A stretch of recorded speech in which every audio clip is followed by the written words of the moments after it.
O Fluminense do técnico efetivado Marcão vence de 2-1 Remo, vitória importante demais para o torcedor do Fluminense.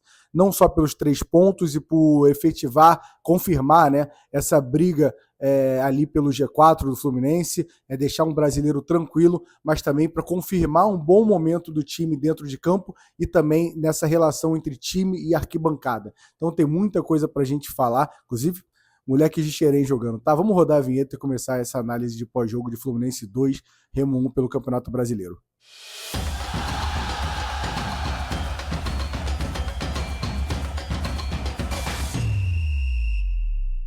Vamos lá, antes de começar, só pedir para você, se inscreve aqui no canal Gol de Barriga, deixa o like que ajuda muito, tá? Tem vídeo todo dia às 7 da manhã e live de segunda a sexta para a gente trocar uma ideia de torcedor para torcedor, tá? Só para explicar aqui que estou no cenário do Charla, porque hoje eu tava hoje eu não pude ir pro Maracanã, tava no Premiere ali fazendo a transmissão junto com o Charla e representei a torcida do Fluminense lá e dei sorte, tá? Mas espero voltar do Maracanã contra o Vasco, mas vamos falar sobre essa vitória que é muito importante. Um jogo onde o Fluminense joga bem, faz uma grande partida, mas não consegue ser efetivo, principalmente no primeiro tempo, com assim, 2 jogadores jogando muito abaixo no primeiro tempo. Um vai dar a volta por cima, mas vou falar do primeiro tempo, que é Canóbio e Soteldo. Os dois quebrando todos os ataques, sem conseguir contribuir e matando as jogadas do Fluminense. O restante do time, acho que estava criando, era um time que acaba o primeiro tempo com 77% de posse de bola, com 9 finalizações, o tempo inteiro criando.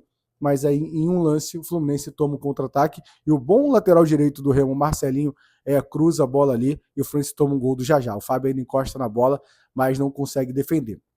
E aí, é um Fluminense que precisa virar no segundo tempo e Marcão faz mexidas, né? Marcão coloca o Nonato no lugar do Hércules, e aí eu acho que é muito mais uma substituição pensando ali em poupar, em carga, né? Em controle de carga, até porque o Hércules é o quarto de linha, jogador com mais minutagem nessa temporada, e coloca também, tira o Canóbio e coloca Kevin Serna. E aí, o time continua bem, o time consegue um empate num cruzamento do Soteldo para o Hulk, né? A bola ainda desvia no montinho artilheiro ali. E aí eu vou parar por aí para a gente falar de algumas coisas. Primeiro de Soteldo. Soteldo faz um segundo tempo melhor. Eu tenho todas as implicâncias do mundo com o Soteldo, até porque a gente está falando de mais de 20 jogos, 25 jogos na temporada, 1.200 minutos, ele não tinha uma assistência ainda, e nenhum gol, nenhuma participação. Então, quando a gente fala, e com razão, até porque hoje para mim foi o pior em campo, que o Canóbio tem problema de fazer gol, que o Serna tem problema de fazer gol, que o Hulk tem problema de fazer gol, gente, nada se compara ao Soteldo. O Soteldo não participa de gol nenhum, mas vinha fazendo uns bons jogos, mas sem ser efetivo. Hoje ele coloca uma bola na cabeça do Hulk e o goleiro agarra, depois na segunda ele coloca, a goleiro agarra, bate na trave, e ainda bate na trave, bate no montinho artilheiro, o goleiro não consegue agarrar. Então esse é um ponto 1, fez um bom segundo tempo o Soteldo, a gente precisa ser justo também. Hulk, gostei, para mim uma boa partida do Hulk hoje, no primeiro tempo distribuindo muito bem as jogadas, dando bons passes ali o Hulk, então achei uma grande partida do Hulk e foi coroado com gol. Acho que os números do Hulk até agora são melhores do que o futebol. O Hulk para mim jogou bem contra o Palmeiras, jogou bem hoje e no jogo da eliminação ele entra bem contra o Vasco. Para mim é isso, o resto do jogo ele ficou devendo, o que eu acho normal. Eu não consigo ainda cravar que o Hulk foi uma contratação ruim, nem consigo cravar que foi uma contratação boa. Mas quando se olha em números, ele tem 10 jogos e 4 participações em gols. 3 gols e uma assistência. Então os números ele está entregando e eu acho que com o tempo pega o ritmo de jogo. Ainda tem esperança, até porque tem que ter esperança nele. É o centroavante que a gente tem, hoje saindo muito da área, até por orientação do Marcão, porque o time do Remo é um time que encostar ali atrás para ele sair e criar um pouco mais de jogada. Agora, falando do segundo gol, é um gol que é um tapa na cara do Zubeldia, da diretoria que concordou em trazer um técnico que já tinha falado no São Paulo que não gosta de trabalhar com a base, que deixou isso claro muitas vezes, e Marcão coloca Riquelme e Felipe. Ele já tinha colocado o Júlio Fidelis, mas porque o Guga estava suspenso, o Samuel sentiu o ombro, e aí o Fidelis entrou bem de novo, não foi o melhor da partida, um craque, mas entrou seguro, tentando ir para cima, tentando finalizar, tentando criar jogadas. É uma característica muito do Fidelis de ser esse lateral um pouco mais ofensivo, um pouco mais construtor. Mas ele chama Riquelme e Felipe para entrar. E aí é muito emblemático. Por que é emblemático? Porque ele tinha o Savarino para colocar também.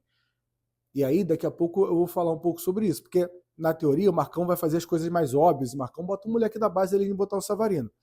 O Savarino tá voltando, mas para jogar o tempo que o Riquelme jogou, com certeza ele conseguiria, senão ele não estaria no banco de reservas. Riquelme entra, no primeiro lance dele, bate o escanteio para ele corta para o lado e coloca a bola na cabeça do Serna, dando uma assistência e sendo decisivo, como já tinha sido na partida contra o Santos, na partida contra o Vitória, não dando assistência, né, mas participando da jogada, mas não teve mais oportunidade, porque a gente tinha um técnico que tinha alergia a Xerém, tinha ódio a Xerém, tinha ódio à base. E desculpa, diretoria não pode concordar com um técnico. O Fluminense, existe um DNA no Fluminense de usar Xerém. A gente foi campeão da Libertadores com o Martinelli jogando, com o André jogando, com o Alexander jogando, e o gol da Libertadores é um gol de moleque de Xerém. Além, se a gente ainda for pensar no Marcelo que volta e é de Xerém também. Então, desculpa, rasgar, o não usar Xerém é rasgar a história.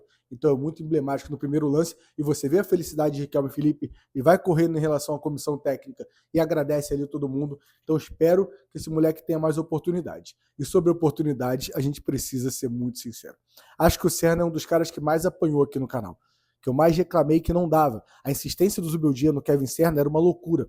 O Serna é o jogador com mais jogos na temporada, e o Serna vinha fazendo uma temporada muito ruim. Mas futebol é momento, e o momento do Serna é bom. O Serna joga contra o Botafogo no Engenhão, dá uma assistência. O Serna entra contra o Palmeiras, faz o gol de empate. O Serna entra na Libertadores, faz o gol ali que coloca a gente na frente do placar e fez a gente se classificar. O Serna entra hoje e o Serna faz o gol da vitória. O Serna, nesse momento, tem sido muito útil e, desculpa, tem que ser mais usado.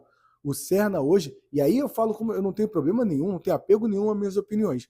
Vocês sabem que eu já defendi muito o Canóbio aqui nesse canal e que eu já reclamei muito do Serna.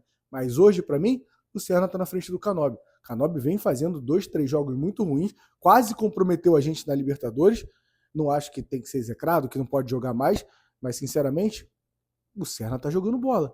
O Serna está entregando. Perdeu o gol no Independente Rivadavia no final? Perdeu. Mas assim, você não quer também que o Serna seja o melhor jogador do mundo. Mas nos últimos 4 jogos ele entregar 3 gols e uma assistência, não tem como não dar oportunidade para ele. Espero que o Zubeldia coloque o Savarino aos poucos, consiga resgatar da mesma forma que Martinelli voltou a jogar bola, que Serna melhorou, Savarino é outro que pode melhorar também. Então espero que tenha mais oportunidade. De resto, uma partida segura da zaga. Thiago Silva e Ignacio realmente é a dupla de zaga titular e é indiscutível. Samuel Xavier não tem muito o que falar. René fez uma boa partida, tem 2 finalizações boas do René, uma de primeira e um chute ali que tinha direção e o goleiro agarra. Acho que o René fez um jogo bem defensivamente, mas como o Remo não precisou mostrar muito ali, não partiu muito para cima, ele não precisou demonstrar muito defensivamente, mas gostei dele na frente. Ganso distribuindo jogada, dá para ver que o Ganso é gênio. Se tiver aproximação do Ganso, o Ganso consegue jogar e consegue render ainda. E o Hulk eu já falei que fez uma boa partida. Enfim, bom jogo do Fluminense. Eu sei que às vezes a gente tem essa tendência de ficar irritado com o time. Cara, não dá para ganhar de 2-1, do time de 2-1 só, com gol de virada do time Remo, mas a gente tem que parar e analisar o jogo. O jogo, o Fluminense dominou o jogo para fazer mais. O Fluminense tem algumas deficiências no ataque. O que eu acho muito curioso que nesse momento que eu estou gravando, o Fluminense é o 3º melhor ataque do Campeonato Brasileiro. Eu acho isso uma loucura. Mas são números, né? A gente precisa, não tem como mentir. É um fato.